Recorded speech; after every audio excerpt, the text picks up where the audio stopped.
I'm here with Lee. Arsenal 1, Brentford 1. Lee, we were speaking before the game. You were saying that you were looking to see a performance that you could take some confidence from going into Wednesday. Did you see that today? No, and I said it was going to be like that as well. Like, you know, listen, you got to ask this question: Are the fans up for it today? No.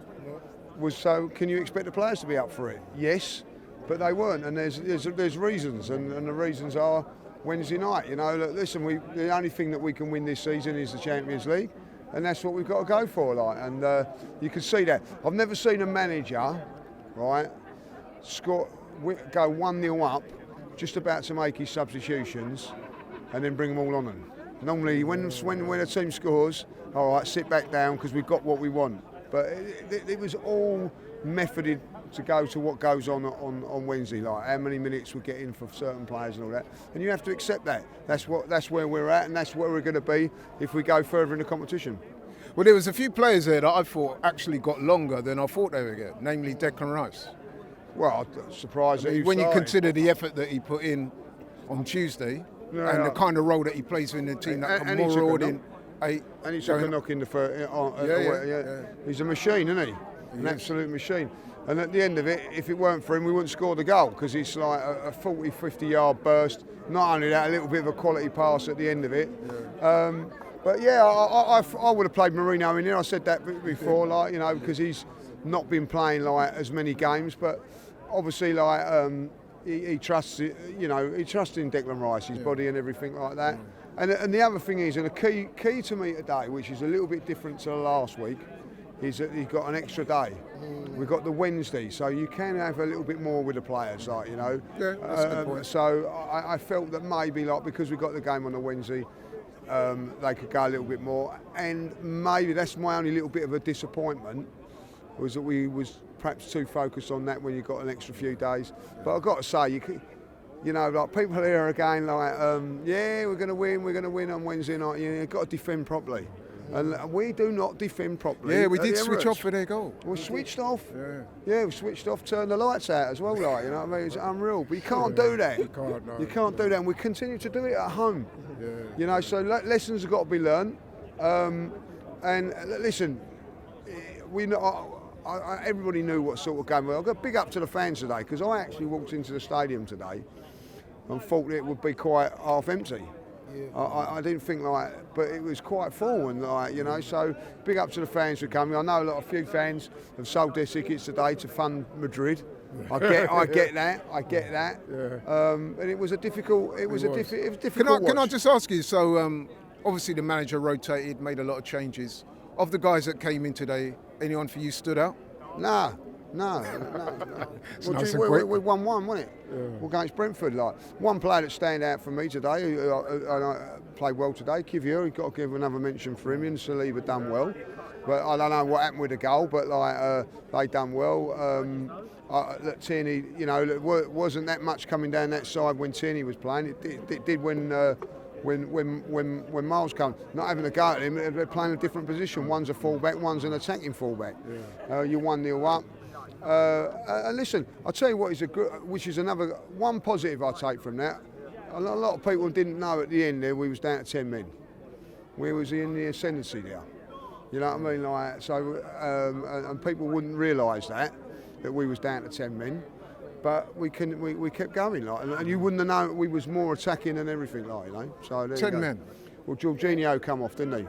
Oh, we had no extra substitutions. So for the last 10 minutes, Julian didn't know, like, you know, we're down to 10 men, and you wouldn't have thought that. So you have to take the performance of that into consideration.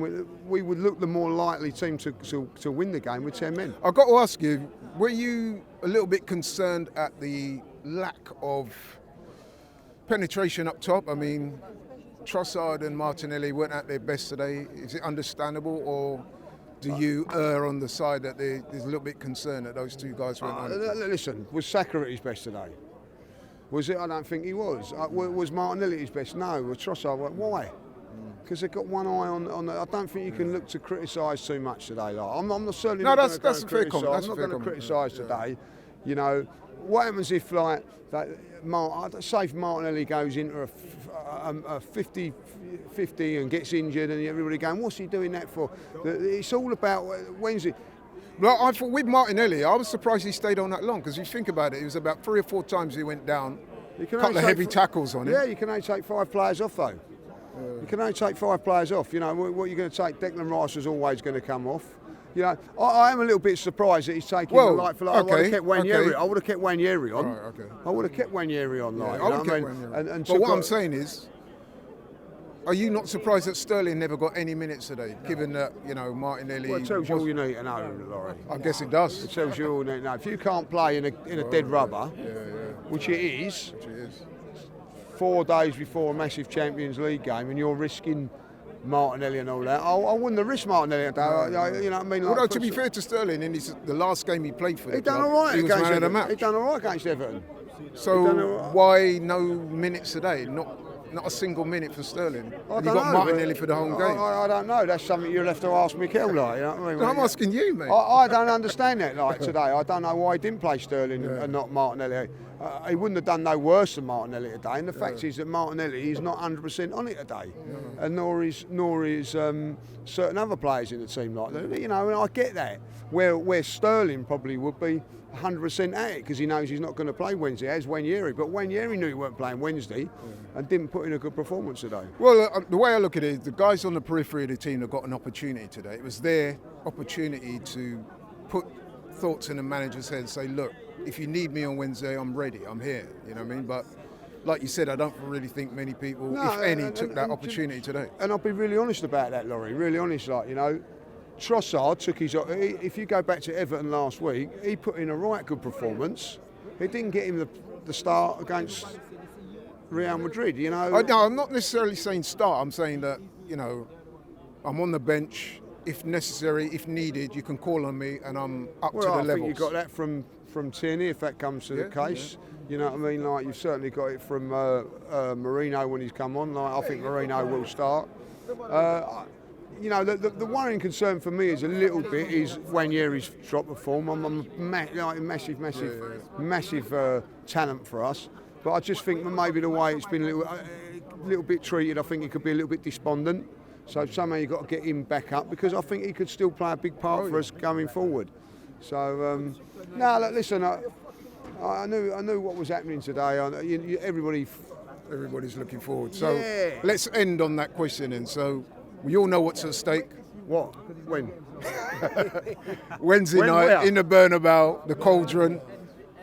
Listen, man, I mean, we're looking good, 3-0, but can we go there and get the job done? Yeah, of course we can, but there's also like another team that are going to try and stop you doing that. How confident are you we can do it? Like, fairly confident, but not overconfident, because I look at a team. Arsenal were 0-0 at half-time, ended up beating Real Madrid 3-0. They're quite capable of doing the same, you know. People keep thinking, it's a done deal and all that, like, you know. They've only got to score early and then another one, and there's pressure on. Well, I was saying to yourself earlier when we was at the studio before we came to the game that everyone's saying, the first 10-15 minutes. Yes, the first 10-15 minutes is important. But you've got to remember, when we beat Real Madrid 3-0, we had to wait to the 57th minute. Exactly that. We then scored in the 70th and then in the 75th. So you're looking at 18 minutes. We scored 3 goals in that time. So I guess what I'm saying is we have to be switched on for the duration of the game. Yeah, and the biggest concern for me is not so much that, is how you play. I remember, like, you know, a certain game in '89 where a team like were only 2-0 and didn't know how to play it. Didn't know how to play it. So how do Arsenal go and play this? How do they go? Are they more attacking or do they defend? Listen, if you defend and defend, there's 2 scenarios to this. If Arsenal defend and lose it, people go, why didn't they attack? And if we attack and we lose it, people go, why did you attack? So you've got to get the balance 100% right in this game, like, you know, between attacking and defending. So listen, at the end of the day, Arsenal beat them 3-0. Did anybody think that we was capable of doing that? No. Does anybody think Real Madrid are capable of beating 3 or 4-0? Yes, of course they can, like, you know, so you've got to be wary of it. I don't think it's a done deal. I don't think that anybody should think it's a done deal going out there. I think it's going to be a very, very... Yardman seems to think it's a done deal, but you're not Yardman. Yeah, but Yardman then will come back with you, like, if it is, then imagine if it isn't a done deal, then it'd be like, you know... he said if they don't get the job done, they've got to stay out there. But listen, Lee, you'll be out there. Yes, I will be out there. At wish the end you all of the the best, day, mate. if Arsenal don't get the job done, then, you know what I mean, like, we're across that bridge when it comes to it, like, you know. They'll and get it be done. like, they'll get it done. And listen, all the fans going out there, listen, I'd rather be going out there 3-0 up than 3-0 down, 2-0 down, whatever, like. We've got a chance of getting through. It's not done yet. And anybody that thinks it is silly.